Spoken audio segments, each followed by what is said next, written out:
Welcome to NCN news. నేను సంధ్య. బులెటిన్లో ముందుగా హెడ్లైన్స్ చూద్దాం. ప్రజా సంక్షేమానికి ప్రతీక వైఎస్ఆర్ కోఆర్డినేటర్ మేడవరపు భద్రందొర. తూర్పుగోదావరి జిల్లా నిడదవోలు పట్టణంలోని కాంగ్రెస్ పార్టీ కార్యాలయంలో నిడదవోలు నియోజకవర్గం కాంగ్రెస్ పార్టీ కోఆర్డినేటర్ మేడవరపు భద్రందొర అధ్యక్షతన మాజీ ముఖ్యమంత్రి డాక్టర్ వైఎస్ రాజశేఖర రెడ్డి జయంతి వేడుకలు ఘనంగా నిర్వహించారు. ఈ సందర్భంగా పార్టీ నాయకులు కార్యకర్తలు కలిసి వైఎస్ఆర్ చిత్రపటానికి పూలమాలలు వేసి ఘనంగా నివాళులర్పించారు. అనంతరం మేడవరపు భద్రందొర మాట్లాడారు. ప్రజా సంక్షేమమే ధ్యేయంగా పాలన సాగించిన నాయకుడిగా వైఎస్ రాజశేఖర రెడ్డి చిరస్థాయిగా గుర్తిండిపోతారన్నారు. రైతులు, పేదలు, విద్యార్థులు, మహిళల సంక్షేమం కోసం ఆయన ప్రవేశపెట్టిన అనేక పథకాలు ప్రజల హృదయాలు శాశ్వత స్థానం సంపాదించాయని అన్నారు. వైఎస్ఆర్ చూపిన సేవా మార్గాన్ని ప్రతి కార్యకర్త ఆదర్శంగా తీసుకుని సమాజానికి సేవ చేయాలని పిలుపునిచ్చారు. ఆయన జయంతి సందర్భంగా సేవా కార్యక్రమంలో భాగంగా పట్టణంలోని పురవీధులు మరియు చర్ల సుశీల వృద్ధాశ్రమం నందు వృద్ధులకు స్వీట్లు, బిస్కెట్స్ పంపిణీ చేశారు. వృద్ధులతో ఆప్యాయంగా మాట్లాడి వారి యోగక్షేమాలు అడిగి తెలుసుకున్నారు. ఈ కార్యక్రమంలో పీసీసీ సభ్యులు చిన్న మురళీకృష్ణ, మండల కాంగ్రెస్ కమిటీ అధ్యక్షులు భావన రమేష్, యువజన కాంగ్రెస్ అధ్యక్షులు షేక్ బషీర్, జిల్లా మైనార్టీ విభాగ అధ్యక్షులు మహమ్మద్ అన్వర్ ఖాన్, పట్టణ ఏసీ విభాగ అధ్యక్షులు పుచ్చకల వరప్రసాద్, కాకి కిషోర్, షేక్ నాగూర్, సీనియర్ కాంగ్రెస్ నాయకులు వంగూరు వెంకన్న, షేక్ షరీఫ్, రవికుమార్, మురళీ, స్వామి తదితరులు పాల్గొన్నారు.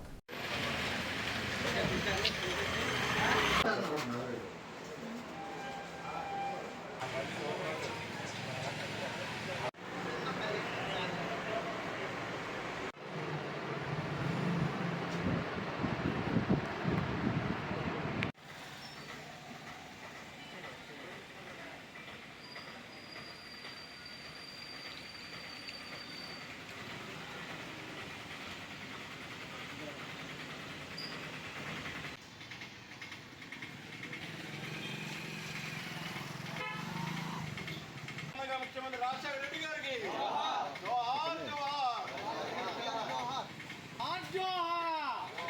జోహార్ రాజశేఖర రెడ్డి గారికి జోహార్ జోహార్ జోహార్ రాజశేఖర రెడ్డి గారికి జోహార్ జోహార్ జోహార్ రాజశేఖర రెడ్డి గారికి జోహార్. మరి ఈరోజు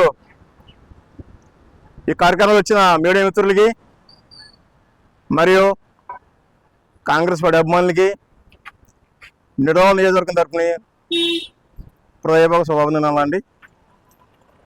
ఈరోజు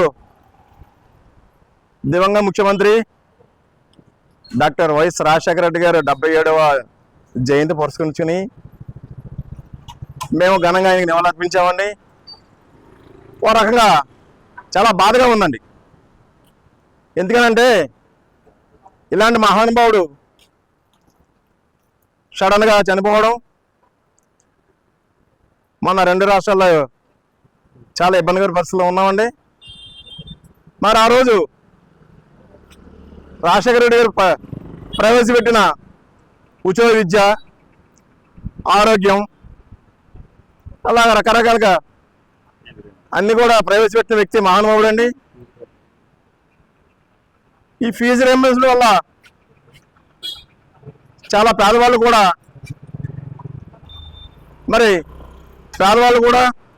ఒక ఐఏఎస్, ఒక ఐపీఎస్ దాకా చదివారంటే అదంతా డాక్టర్ రాజశేఖర రెడ్డి గారు దయండి.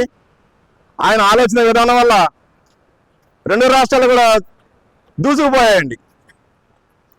ఇప్పుడు చూస్తున్నాం, ఇప్పుడు గవర్నమెంట్ నుంచి చూస్తున్నాం, ఈ కూటమి గవర్నమెంట్ వచ్చిన తర్వాత చూస్తుంటే రాష్ట్రం ఎక్కడో వెనక్కి ఎందుకనంటే మానభంగాలు, దోపిడీలు, మర్డర్లు దీని మీద జరుగుతుంది. కానీ అభివృద్ధి వైపు ఎవరో కూడా దృష్టి పెట్టట్లేదండి. మరి ఇలాంటి పథకాలు మళ్ళీ రావాలంటే అదొక కాంగ్రెస్ పార్టీతోటి సమంజసమని సాధ్యమవుతుందని చెప్పి ఈ సందర్భంగా మీరు తెలియజేస్తామండి. ఇకపోతే రానున్న రోజుల్లో కాంగ్రెస్ పార్టీ పూర్వం వైపు వస్తుందని చెప్పి మేము చాలా ధీమాగా ఉన్నామండి. అందరూ కూడా, ప్రతి మనిషి కూడా ఈరోజు ఆ పథకాలు మళ్ళీ రావాలని అందరూ ఎదురు చూస్తున్న సందర్భం అండి. ఈ సందర్భంగా ఒకటి చెప్తున్నామండి, రానున్న రోజుల్లో కాంగ్రెస్ పార్టీ అధికారంలోకి వస్తుంది. బడుగు బలహీన వర్గాలు అందరికీ న్యాయం చేయాలంటే అది ఒక కాంగ్రెస్ పార్టీతోటేనండి. రాబోయే రోజుల్లో రాహుల్ గాంధీ గారు ఈ దేశానికి ప్రధానమంత్రి అవుతారండి. అది ఎన్నో రోజుల్లో లేదండి. ఈ సందర్భంగా ఒకసారి జై కాంగ్రెస్. మరి పోతే డాక్టర్ రాజశేఖర రెడ్డి గారు తనయ పులి కడుపుని పులే పుడతాడని నిరూపించుకున్నారండి. శర్మలారెడ్డి గారు వచ్చిన తర్వాత కూడా ఈ రాష్ట్రంలో కాంగ్రెస్ పార్టీ దూసిపోతుందండి. రానున్న రోజుల్లో ఆమె నాయకత్వంలో మేము ఇంకా టాప్ టు బాటం కూడా కష్టపడి ఆమెను సీఎం చేసేదాకా మేము ఉండమని చెప్పి ఈ సందర్భంగా తెలియజేస్తున్నామండి. జై కాంగ్రెస్, జై కాంగ్రెస్. రాహుల్ గాంధీ గారి నాయకత్వం, రాహుల్ గాంధీ గారి నాయకత్వం, శర్మారెడ్డి గారి నాయకత్వం.